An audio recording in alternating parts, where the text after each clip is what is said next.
Hello, I'm Tara Brabazon. I'm the Dean of Graduate Research at Flinders University and welcome to vlog 192. How do you know you're at the end of your PhD?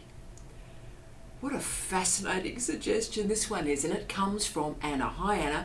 Wow, you've worked me hard on this one. This one was intriguing.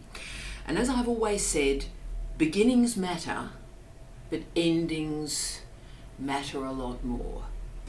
And how exactly do you know when your PhD has concluded? Well, we know about the beginnings. Everything's fantastic at the beginning. When you start your PhD, you're filled with excitement about research, about discovery. Your PhD supervisor is thrilled and excited. You're both together. This is looking fantastic. This is wonderful. This is great. So the beginnings of PhDs are often incredibly buoyant, exciting, passionate, brilliant. At the end of a PhD, you want to throw your computer out of the window. You'd like to do some serious damage to photocopiers. Emotionally, that happy, joy moment is over, and all those really dreadful emotions, envy, jealousy, anger, resentment, bitterness, all that stuff starts to enter the cauldron of your PhD life. Oh, we're going well. And of course, students are stressed. Supervisors are stressed. And as I always say, the final 3 months before you submit are the worst 3 months of your life. Now that's particularly dreadful for a student, there's no doubt about that. You have one nightmare ending in your life. Most people only do one PhD, and that final 3 months, wow, it's dreadful, and it's just dreadful. Think about it from a supervisor's perspective. We have multiple endings, multiple final 3 months. It's like Groundhog Day in a meth lab. There's nothing positive to say about it except that it's over. And that's why beginnings matter, but endings matter more. So then the problem emerges. How do you know it's actually over? How do you know an ending is actually an ending? Endings do matter because they are pivots of our lives. It's a moment where one reality of who we were ends and another reality emerges, and we transcend into a different way of thinking about ourselves and the world. So I'm not underestimating the importance of endings. Endings are crucial. And what we're going to do in the vlog today is find proxies and strategies to log that ending, to know when the ending is actually an ending, and to let go. Okay. And there is a sizable minority of students who cling on to the PhD. So actually after it's over and everything's fine and it would go through and pass reasonably easily, those students don't let go. And the reason they're not letting go has nothing to do with research or scholarship or the thesis itself, and everything to do with their emotional state. They like who they are as a PhD student and are not prepared for that identity to end. So if you're feeling that a little bit in yourself, let's come up with some proxies today to address that so you can let go. Wow.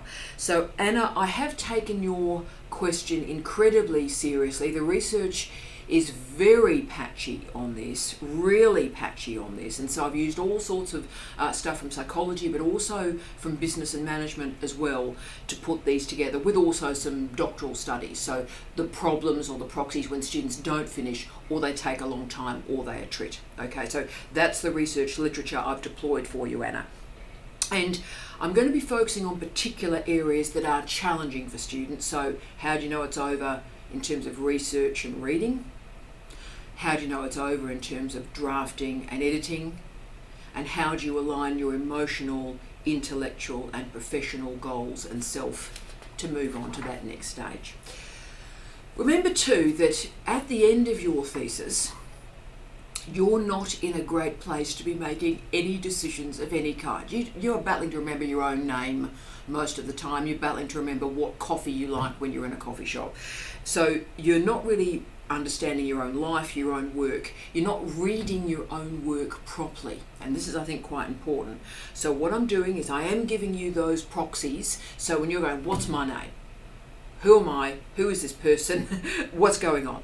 For those moments where you're completely disoriented, I'm giving you some proxies to go, right, well, okay, let's focus on this. What can I do to understand if this component is over? Okay. And I've got 5 points to work through today, and please disagree with them, agree with them, but just watch them and see if these ideas are useful to you. 1, how do you know it's over? You've answered your research questions. This seems a bit but let me show you how I know it's over when you can answer your research questions in this particular way. So what happens is, how I know it's over is when a student has research questions that are presented in the introduction and they're writing the conclusion, and they resummon their research questions, and they're able to, one at a time, demonstrate how they've answered those questions. So, here's the question, and here are 3-4 paragraphs about how I have answered that question well. This was the literature that I was exploring. This is how I've transcended it. So it's a nice way to package up, if you will, your research in a really precise way. So if you're able to move through those questions and demonstrate to yourself, to your examiners, how you have answered those questions, and then you can align all the filaments of those research questions and show your original contribution to knowledge, that's the ending. So that's why conclusions are so important. Get in there and make the case, don't assume the case. Resummon your questions, show me how you're answering those questions, and then how that feeds into your original contribution to knowledge. If you can do that, if you can write that, that's the research ending. You're done, you're cooked, it's over. 2, this next one is about deadlines. It's also about money. Who knew we'd go there? Right, 2, right at the start, set a date for completion and stick to it. This is particularly important for students on scholarship. Let me tell you why. And this might surprise you, because it surprised the hell out of me. Now, about 1/3 of the PhD students at Flinders University are on a scholarship. That's a living wage, if you will, a stipend. Now, internationally, that's a pretty high figure. I know a lot of our friends around the world, in North America, in England, you'd be a bit amazed that sort of 1/3 of our students are on scholarship, and in fact, for 4 years, they don't pay any fees either. So I can hear people going, screaming around the world. So as you can see, this system, our Australian education system, does support our researchers, I think, very, very well. But let me tell you about that 1/3 of students on scholarship. And let me give you one more data point before I hit that narrative. When I list, as I do on a weekly basis, the students that are over time in the system. In the Australian system, it's students enrolled for over 4 years. So when I pull the list of the students that are over time in any given week, that list of over-timers is dominated by students who formerly held a scholarship. So this is the group of students that the university has supported, Australian taxpayers have supported, and they're over time. Now, I know that seems unbelievably counterintuitive, and for the first year I was seeing this data point emerge week after week. I'd be sort of thinking, what is going on? Well, let me tell you what's going on. Remember, I talk with every single overtime student, so I know the story, and now I know the Propian folktale. I know the structure and strategy of that narrative. So what happens is, a student enrolls in a PhD on scholarship. Now what happens is they're on scholarship and they don't complete as much work as they need to in the first year. And that problem then cascades through the second year and the third year, and perhaps an extension to 3 years and 6 months, which is the maximum for the scholarship. And at 3 years, 6 months, let me tell you what happens, they still haven't finished. So they switch from full-time to part-time. And of course the money's stopped, the scholarship money is stopped, so they're scratching about for part-time work to try and pay their bills. So they're used to focusing on the thesis full-time. Now they're part-time, they haven't had to develop the literacy or the resources to be able to balance all these different areas in their life, which the students not on scholarship had to organise early on, right? So the stress of this change, full-time, part-time, no money, having to make money, oh wow, the stress of that change then creates a cascade of mental health concerns, incredible stress, and they end up in counselling. Okay, so then the problem continues, and they click over 4 years enrolment. They are now over time by any measure, and people around them start to sort of question, can they do it? You know, and then the student themselves starts to panic. You know, can I actually finish? So the self-doubt happens, and wow, it's on for young and old. Now that's actually a pattern. That's actually a narrative. That's what happens with student after student after student, right? So what is happening here is that the students are perhaps so happy with their scholarship that they become complacent, they become satisfied, and they don't do enough work in the first year. As I often say, you've got to hit the ground running in the first year. You've got to work your guts out in the first year, and then you're cool. But if you're sort of going, oh, isn't this nice, I'm on scholarship, isn't this fun to just be doing research that I love? And I understand that, it's very pleasant, but you see what happens, you don't do enough work in the first year because you had money, had scholarship money, and it was cool. And then the money ran out, and it wasn't cool. So that is the reason why we now have milestones at Flinders University. I know universities around the world have this, and this is why people go, why are you telling me what to do? I'll tell you why. It's for you. That's why we have milestones. We go, this is your end date, team. This is the end point. And from that point or node, let's backwardly map milestones so you actually have micro deadlines to get you home. And of course, that's incredibly successful. And that process is called backward mapping. We've done a lot of vlogs on that. So once you've backwardly mapped, you go, right, well, that's when I'm due, and this is the work I have to do to get there, and then you commit to doing that work. Now, if you don't have a date, you don't have milestones, you sort of drift because research is terribly pleasant and you're mixing with interesting, bright people. Life is a joy. But for those of you, us, I was on scholarship too, that have the privilege of a scholarship, your submission date has been given to you. That's the date your scholarship ends. I'm going to say, by the way, for my scholarship, because I came from a tough working class background, it was always going to be, there's the scholarship date that ends, and that's when this thesis is going to be in. And that's exactly what happened in all of my projects, because there was no plan B. And I think perhaps the students are assuming there is a plan B, and there's not. This is your scholarship. This is when the dough ends. Make sure that the work and the research design fits that time frame. So you know when you're going to be finished, because that's the date your scholarship stops. And what I want you to do is plan right from day one and succeed to get yourself to that due date. Now, if you don't, and this is the warning, then it's going to have incredible impacts on your mental health, your well-being, and the lack of money will just cascade after that scholarship concludes. So just a reminder, students that have been on scholarship dominate overtime students. So therefore, we all know a PhD is not about money. It's about research, that's the point. But if you want to align your financial life, your personal life and your professional life, then you make sure that you know in your mind the date that scholarship ends, and you work hard and complete the research by that end date. And everything in the rest of your life will go incredibly well if you can do that. Serious problems emerge if you miss that deadline, okay? 3, research and reading. This is a powerful one. This was the one I enjoyed researching the most, and I've done a lot of work on it. So you're in a PhD. How do you know you've read enough? How do you know you've researched enough? Now, this is a big one. How do you know to stop reading? Okay, for me, there are 2 characteristics.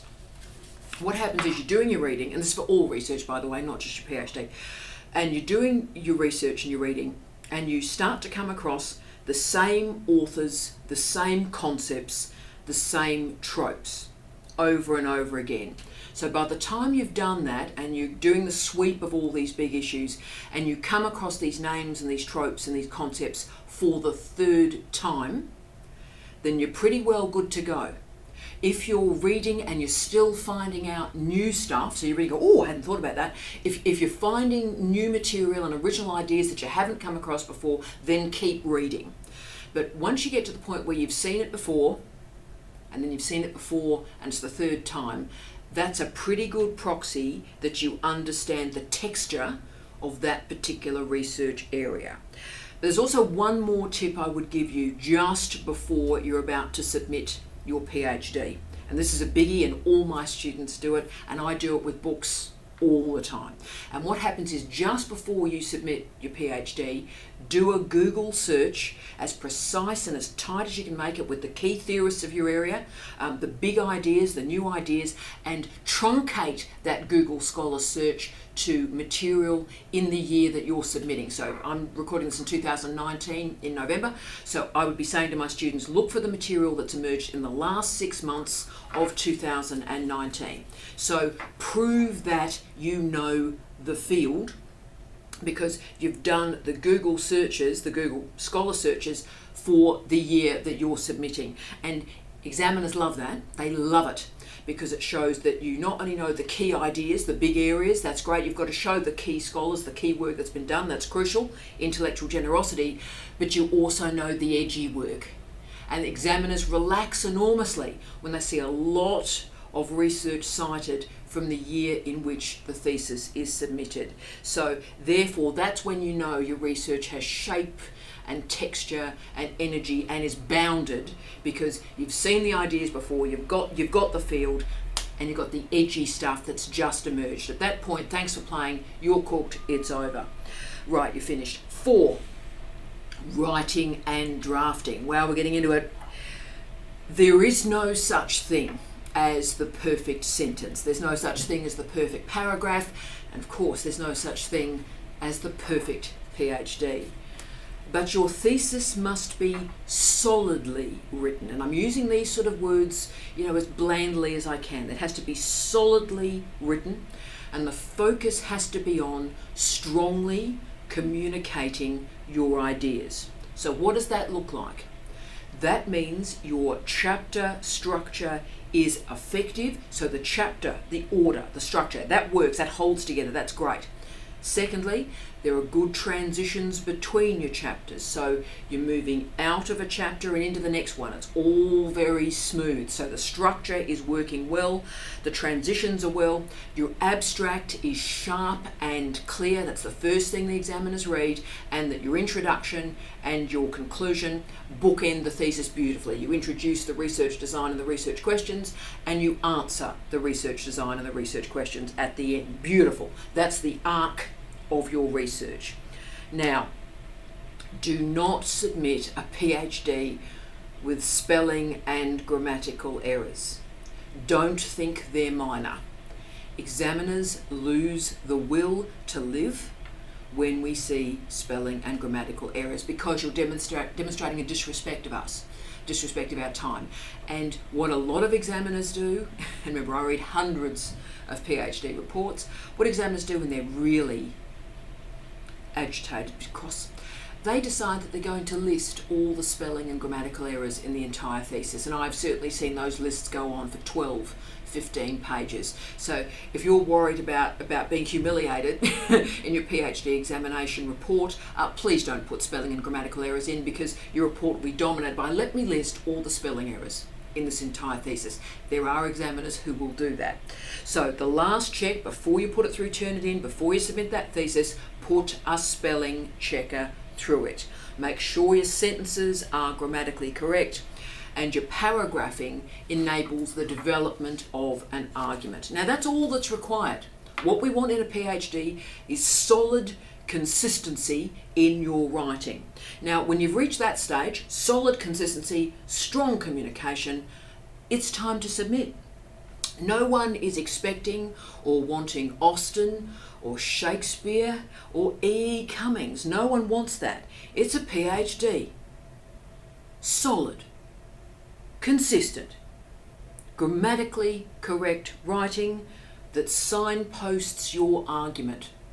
That's the drill. And when you have that, you're ready to submit.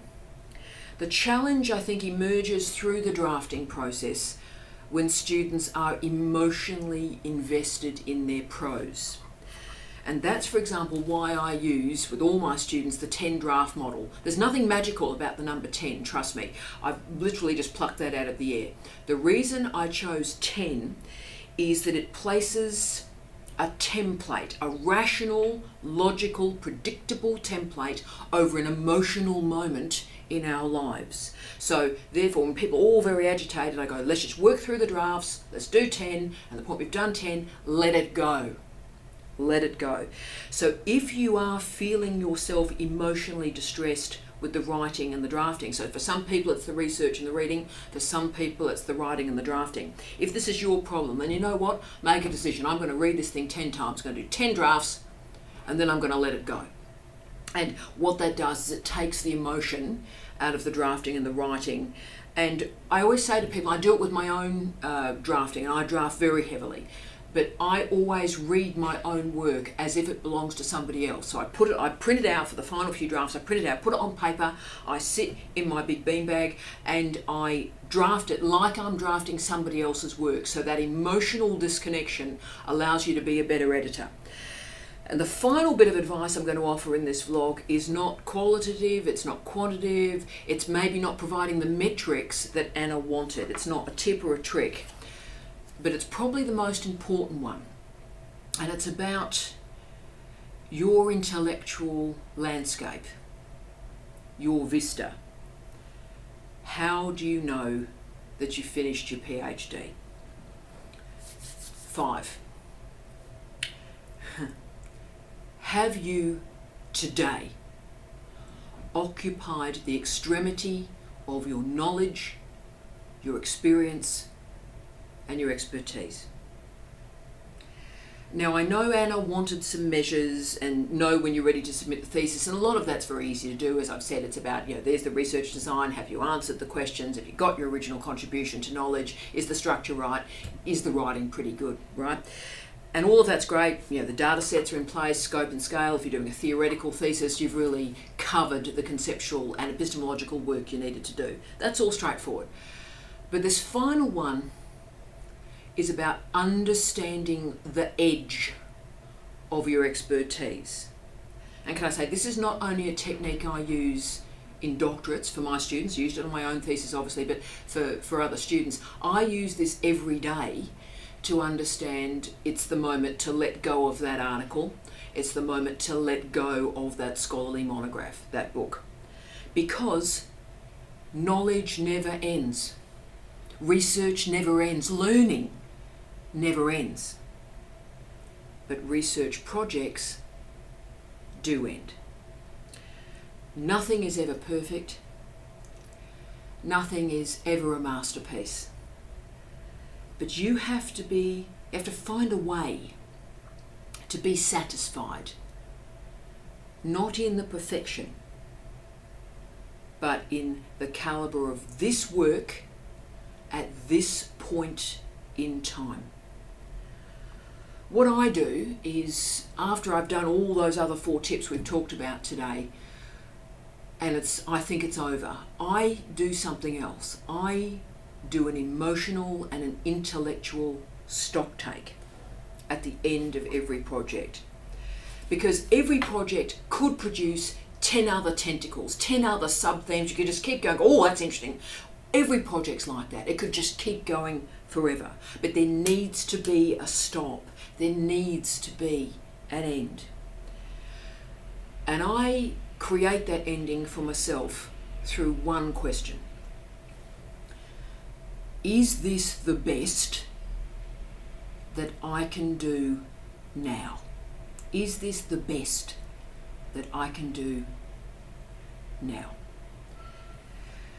And I've been trying to put in language where I try to get my feeling, or when I visualize that ending. And so it's very hard to put in language because I know what I do, and the closest I can get to it is, have I operated at the extremity, at the frontier of my knowledge at this point in my life? And I actually visualize that, to be honest with you.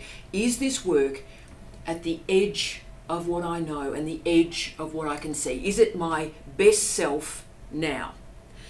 Now, those questions exist for a reason, because they allow me to forgive myself for any admissions or weird stuff I might see in this work in the future. By the way, that really happens, right?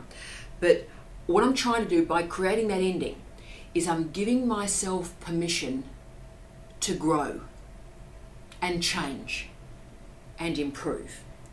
And I congratulate myself that, you know what, this is the best work I can produce today.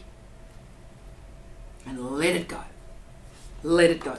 Give yourself permission to become the next person that you're going to be in the next project and improve.